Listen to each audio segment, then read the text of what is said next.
അപ്പേ ആ ഫ്രാങ്കോടെ കേസൊക്കെ ഇപ്പൊ എന്തായിന്ന് അറിയാവോ? ആദ്യത്തെ ആ കേസ് അയാളെ വെറുതെ വിട്ടായിരുന്നല്ലോ, അയാൾ കുറ്റവിമുക്തനായിരുന്നു. കാരണം ആ കേസ് തള്ളിപ്പോയി. കന്യാസ്ത്രീമാരുടെ ആ ആരോപണങ്ങൾ അവർക്ക് തെളിയിക്കാൻ പറ്റിയില്ല.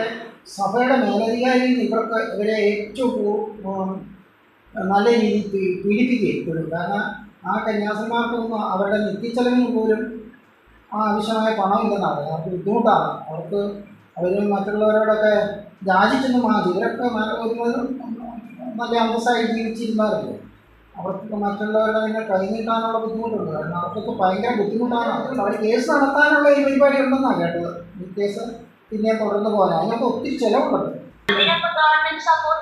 ഗവൺമെൻറ് സപ്പോർട്ട് ചെയ്യുമ്പോൾ ഗവൺമെൻറ്റിന് അതിനൊന്നും അത്ര വലിയ ഒരു താല്പര്യം കാണുന്നില്ല. കാരണം നമ്മുടെ ദിലീപിൻ്റെ കേസ് പറഞ്ഞാൽ അത്രയും ഒരു പോപ്പുലാരിറ്റി ഇല്ലാത്തത് കൊണ്ടാണോ എന്താണോ അവരുടെ കാര്യത്തിൽ ഗവൺമെൻറ് ഇച്ചിലൂടെയൊക്കെ ഒരു താല്പര്യം കാണിക്കുന്നുണ്ട്.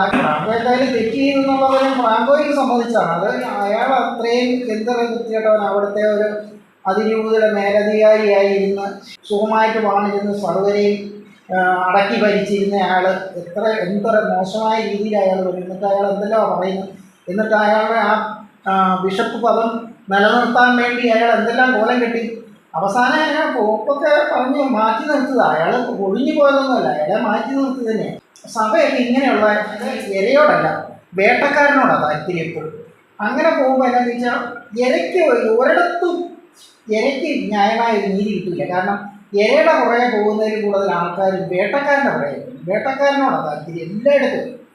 അവർക്കാണ് കൂടുതലും സംരക്ഷണവും മറ്റവർക്ക് അവഗണനയും പുച്ഛവും. പിന്നെ മാത്രമല്ല അവരെ ഏതെല്ലാം രീതിയിൽ ഉപദ്രവിക്കുക അങ്ങനെയെല്ലാം ഉപദ്രവിക്കും. സഭയ്ക്ക് കൂടുതലും ഇങ്ങനെയുള്ള നല്ല മുകളിൽ നിൽക്കുന്ന ഏറ്റവും ടോപ്പിൽ നിൽക്കുന്ന ആൾക്കാരോടാണ് താല്പര്യം. ഇതിന് അടുത്ത നിൽക്കുന്ന കുറേ ആൾക്കാരുണ്ട്. സ്റ്റെപ്പായിട്ടാണ് 20 പണക്കാർ, ഇടത്തരം, അതിൻ്റെ താഴെ, പിന്നെ ചെറിയ സെൻറ്റ് 10 സെൻറ്റിൽ താഴെയുള്ളവരെ കണ്ണിന് കണ്ടുകൂടെ സഭയ്ക്ക്.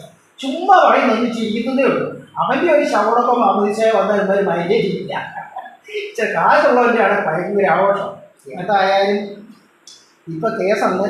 അവർക്ക് പള്ളിക്കാർക്ക് ഫ്രാങ്കോയ്ക്ക് വേണ്ടി ഇഷ്ടംപോലെ പണം മുടക്കാൻ സഭകാരികളാണ്. ഒന്നും പേടിക്കേണ്ട കാര്യമില്ല. പക്ഷേ ഈ കന്യാസ്ത്രീമാർക്ക് വേണ്ടി പോകും. കേസിൻ്റെ അവസാനം സുപ്രീം കോടതിയാണ്. സുപ്രീം കോടതി വരെ പോകാൻ ഇവർക്ക് നിവൃത്തിയുണ്ടോ എന്ന് തോന്നുന്നില്ല. ഫ്രാങ്കോയ്ക്ക് സംബന്ധിച്ചിടത്തോളം ഒരു പ്രശ്നമാണ്. ഫ്രാങ്കോ ഇഷ്ടംപോലെ ഉണ്ടാക്കി വെച്ചിട്ട് കാണുള്ളൂ.